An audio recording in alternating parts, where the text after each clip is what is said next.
Бүгін осындай тюльпан самсасын жасадым. Әдеттегідей барлық қыр-сырын видеода ашып, анық көрсетіп түсіндіріп айтатын боламын. Видеоны до конца көріңіздер. Ал енді жасауға кеттік. Алдымен ұнымызға май саламыз да осылайша крошка жасап аламыз. Оның үстінен қаймағымызға бір желток саламыз, және де разрыхлитель және де тұз қосып жақсылап араластырып аламыз да ұнымыздың үстінен құйып осылайша қамыр илейміз. Енді қанша грамм қосу керек барлығын мен әдеттегідей описание бөліміне жазып кетемін, осы жерден қарап алыңыз.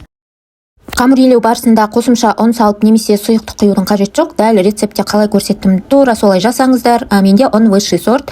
Енді салмасын дайындаймыз. Салмасына фаршымызға 2 пиязды осылайша ұсақтап турап алып, оның ішінен тұзын, бұршын, қаласаңыз паприка, зира не бар тағы бәрін қосып, өзіңіз дәмін келтіріп алыңыз. Және де фаршыңыз майлы болсын, сочный болсын деп аздап сұйық май, яғни мен 2 ас қасық сұйық май құйдым.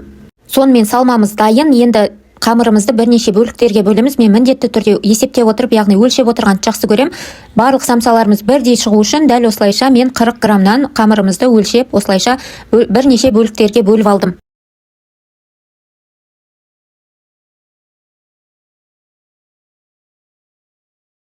Енді барлығын бөліп алғаннан кейін бір-бірден алып ұн сеуіп отырып оқтаумен жаямыз. Енді қалған қамырды міндетті түрде орамалмен жауып қойыңыз, өйткені кеуіп қалмасын. Осылайша дөңгелектеп оқтаулап жайып алғаннан кейін видеода көрсетілгендей шетін пышақпен тіліп осылайша тюльпан тәріздес етіп пішінін жасаймыз.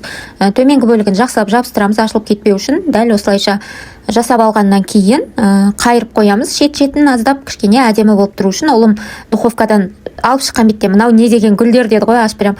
Гүлдерге ұқсатып осылайша әдемі етіп самсаларымызды жасап шығамыз.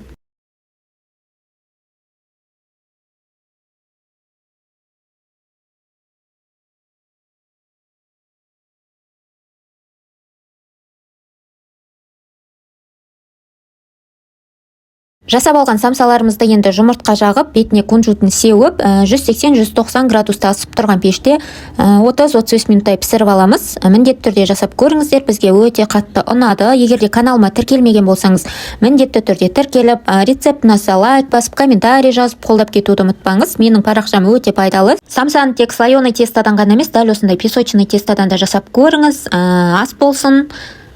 Келесі видеоларда кездескенше сау болыңыз.